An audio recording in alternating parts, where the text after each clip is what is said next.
विकलेश हूँ मैं और आज का सवाल है कि क्या लद्दाख में जो आग भड़की वो जनता का गुस्सा थी या किसी और का लिखा हुआ स्क्रिप्ट। क्या ये सिर्फ सड़क पर उतरे हुए युवाओं की कहानी है या फिर नेपाल और अरब स्प्रिंग से जुड़ी हुई एक गहरी अंतर्राष्ट्रीय साजिश है।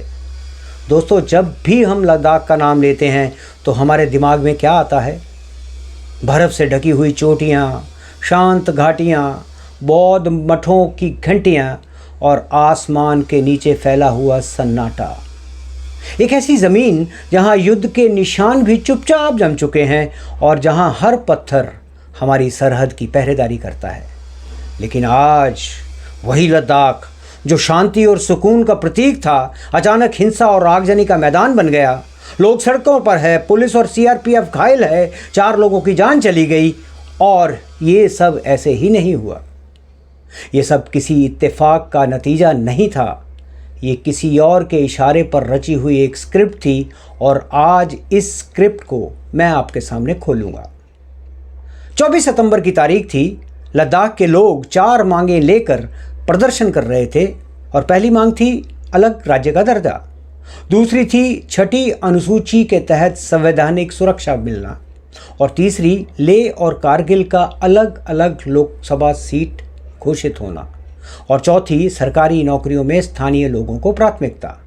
सरकार से बातचीत की जो तारीख थी वो 6 अक्टूबर तय थी, लेकिन बातचीत से 11 दिन पहले अचानक हिंसा भड़क जाती है। बाइकें जल उठती हैं, सरकारी गाड़ियां तोड़ी जा रही हैं और पुलिस और सीआरपीएफ पर पत्थर फेंके जा रहे हैं। और अब सवाल ये उठता है कि जब बातचीत तय थी तो फिर आग क्यों भड़की? जवाब ये है क्योंकि आग अचानक नहीं लगी थी, उसे सुलझाया गया था पूरी प्लानिंग के साथ, पूरी एक टूल किट के साथ। और ये कोई साधारण प्रदर्शन नहीं था। भीड़ के बीच जंजी रेवोल्यूशन और अरब स्प्रिंग जैसे शब्द बार बार सुनाई दे रहे थे और वही शब्द जो नेपाल और मध्य पूर्व के विद्रोहों में इस्तेमाल किए गए थे। युवाओं को यह समझाया गया कि देखो नेपाल में क्या हुआ, श्रीलंका में कैसे सत्ता बदली और अरब देशों में कैसे तख्त गिरे। और फिर कहा गया अब तुम्हारी बारी है। ये कोई नारा नहीं था, ये एक रणनीति थी। युवाओं के दिमाग में असंतोष बोने की रणनीति, गुस्सा पैदा करने की योजना और भारत के भीतर से भारत को कमज़ोर करने की कोशिश। और इस टूल के केंद्र में एक नाम बार बार आता है, वो है सोनम वांगचुक। आपने ये नाम तो सुना होगा। 2009 में आई सुपरहिट फिल्म 3 इडियट्स में आमिर खान का किरदार इन्हीं से प्रेरित बताया गया है। एक वैज्ञानिक, एक सामाजिक कार्यकर्ता जो बच्चों और गरीबों के लिए काम करता था और फिल्म में इसका नाम था फुनसुक वांगडू। लेकिन सवाल ये है कि क्या वही सोनम वांगचुक आज वही है या फिर अब उनका मकसद समाज सेवा नहीं, सत्ता तक पहुंचना है। और जांच में यह सामने आया है कि हिंसा भड़काने में उनकी संदिग्ध भूमिका थी।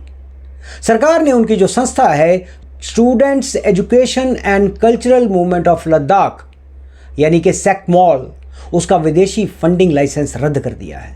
कारण क्या है? भारी वित्तीय गड़बड़ी, कई बैंक खातों को छुपाना और विदेशों से अवैध पैसे लेना। और यही नहीं, नेपाल से कुछ लोग इस प्रदर्शन में शामिल हुए और उनके घायल होने के सबूत भी मिले हैं। और अब सोचिए कि अगर ये स्थानीय गुस्सा था तो नेपाल के लोग वहाँ क्या कर रहे थे। और सोनम वांगचुक की संस्थाओं के बैंक खातों में करोड़ों रुपए का लेन देन हुआ। 2020 के बाद से केवल एक ट्रस्ट में 16 करोड़ रुपए विदेशों से आए और वो भी बिना लाइसेंस के। और 2023-24 में 6 करोड़ और अगले साल 15 करोड़ से अधिक की एंट्री हुई। और ये पैसा उनकी एक प्राइवेट कंपनी शैसन इनोवेशंस प्राइवेट लिमिटेड में ट्रांसफ़र कर दिया गया। यानी कि पैसा आया ट्रस्ट के नाम से और चला गया निजी जेब में। और उनके 9 पर्सनल बैंक अकाउंट मिले, लेकिन सरकार को सिर्फ एक की जानकारी दी गई थी, बाकी के 8 अकाउंट छुपाए गए। और 2014 से 2024 के बीच 16 करोड़ रुपए विदेशों से आए और 1.23 करोड़ रुपए विदेशों को भेजे भी गए। अब आप खुद देखिए कि क्या ये किसी सामाजिक कार्यकर्ता की कहानी लगती है या किसी राजनीतिक मिशन की। वांगचुक खुद को गांधीवादी कहते हैं, भूख हड़ताल करते हैं और वीडियो में अहिंसा की बात करते हैं, और बात जब नेतृत्व की आती है तो कहते हैं कि मैं ही लद्दाख की आवाज़ हूँ, और जब हिंसा होती है तो कहते हैं कि ये युवा मेरी नहीं सुनते, और इसे कहते हैं पॉलिटिक्स ऑफ कन्वीनियंस। जब जिम्मेदारी का वक्त आया तो हाथ खड़े कर दो, और जब सुर्खियों में आने का वक्त आया तो झंडा थाम लो और झंडा लहराना शुरू कर दो। उन्होंने जनजी रेवोल्यूशन शब्द का इस्तेमाल किया, और नेपाल की हिंसा के बाद से ही ये शब्द एक नया फैशन बन गया है। और भारत में कुछ राजनीतिक दल ये चाहते हैं कि ऐसा ही आंदोलन यहाँ भी भड़के, और शायद लद्दाख उसका एक ट्रायल था। जांच में साफ हुआ कि इस हिंसा की टाइमिंग भी एक कैलेंडर के मुताबिक तय की गई थी।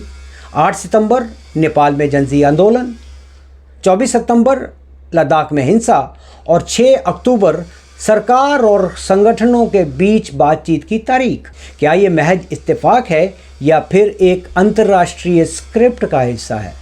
लद्दाख के लेफ्टिनेंट गवर्नर ने भी कहा कि विदेशी ताकतें इसके पीछे हैं, और उन्होंने कहा कई लोग विदेशी फंडिंग से हालात बिगाड़ने की कोशिश कर रहे हैं। और अब ये सब तब हो रहा है जब भारत ने लद्दाख को 2019 में जम्मू कश्मीर से अलग कर एक केंद्रीय शासित प्रदेश बनाया था, और अब वही ताकतें जो नहीं चाहती कि लद्दाख स्थिर रहे वहाँ अशांति फैलाना चाहती हैं। अब सवाल ये उठता है कि लद्दाख के लोग आखिर चाहते क्या हैं? अलग राज्य का दर्जा, छठी अनुसूची के तहत संवैधानिक सुरक्षा, लेह और कारगिल को अलग अलग लोकसभा सीटें, और सरकारी नौकरियों में स्थानीय लोगों को प्राथमिकता। छठी अनुसूची से उन्हें जिला परिषद को ज़मीन, जंगल, शिक्षा और टैक्स जैसे मामलों पर कानून बनाने का अधिकार मिल जाएगा, और सरकार पहले ही कई मांगों पर सहमति जता चुकी है, बाकी बातचीत पर तय होना था। तो फिर वही सवाल, जब बातचीत 6 अक्टूबर को होनी ही थी तो 24 सितंबर को हिंसा क्यों? किसे जल्दी थी और क्यों जल्दी थी? भारत की जांच एजेंसियों ने साफ किया है कि विदेशों से आने वाला पैसा युवाओं को भड़काने, उनका ब्रेन वॉश करने और हिंसा के लिए इस्तेमाल किया गया, और ये एक पुराने पैटर्न का हिस्सा है। नेपाल में भी यही हुआ, बांग्लादेश में भी यही हुआ, श्रीलंका में भी यही हुआ। सोशल वर्क के नाम से पैसा आता है और फिर उसी पैसे से युवाओं को भड़काया जाता है, और जब हिंसा होती है तो कहा जाता है ये जनता का गुस्सा है। लेकिन इस बार भारत तैयार है। विदेशी ताकतों की चाल, भीतर के एजेंटों का खेल और फंडिंग के नेटवर्क, सबकी जांच हो रही है। सेकमॉल का जो FCRA लाइसेंस रद्द कर दिया गया है, बैंक खातों की जांच चल रही है और CBI पहले से जांच कर रही है। दोस्तों, लद्दाख की जनसंख्या मात्र 2.7 लाख है और दिल्ली से 80 गुना कम है, लेकिन क्षेत्रफल में दिल्ली से 40 गुना बड़ा है लद्दाख, और यही कारण है कि वहाँ स्थिरता भारत की सुरक्षा के लिए ज़रूरी है। और अगर लद्दाख अस्थिर हुआ तो ना सिर्फ चीन और पाकिस्तान को फ़ायदा होगा, बल्कि भारत की उत्तरी सुरक्षा भी खतरे में पड़ जाएगी। और इसलिए ये केवल एक हिंसा की कहानी नहीं है, ये एक चेतावनी है कि भविष्य में नेपाल पार्ट 2 जैसे प्रयोग भारत में भी किए जा सकते हैं और किए जाएंगे, और हमें उनके लिए तैयार रहना होगा। विकलेश हूँ मैं, और आज मैंने आपको ये दिखाया कि कैसे एक शांत ज़मीन पर साजिश के बीज बोए जा सकते हैं, कैसे जनता का गुस्सा कहकर हिंसा को वैध ठहराया जा सकता है, और कैसे कुछ लोग समाज सेवा के नाम पर सत्ता की सीढ़ी चढ़ना चाहते हैं। लेकिन भारत अब 1962 का भारत नहीं है। ये नया भारत है जो टूल किट को पहचानता है और टूल किट चलाने वालों को भी, जो बातचीत के लिए तैयार है और साजिशों को नाकाम करने के लिए भी तैयार है। तो दोस्तों, अब एक सवाल आपसे, क्या हम इन चालों को पहचानने के लिए तैयार हैं? क्या हम सच्चाई के साथ खड़े होने के लिए तैयार हैं? और अगर तैयार हैं तो इस आवाज़ को और मजबूत करिए, इस वीडियो को लाइक करिए, ताकि हमें पता चले कि मेरी आर्मी, विकलेश आर्मी, आज भी सच्चाई के साथ खड़ी है और इसे अपने दोस्तों और परिवार के साथ शेयर कीजिए, क्योंकि देश के हर नागरिक को सच्चाई का पता होना ज़रूरी है।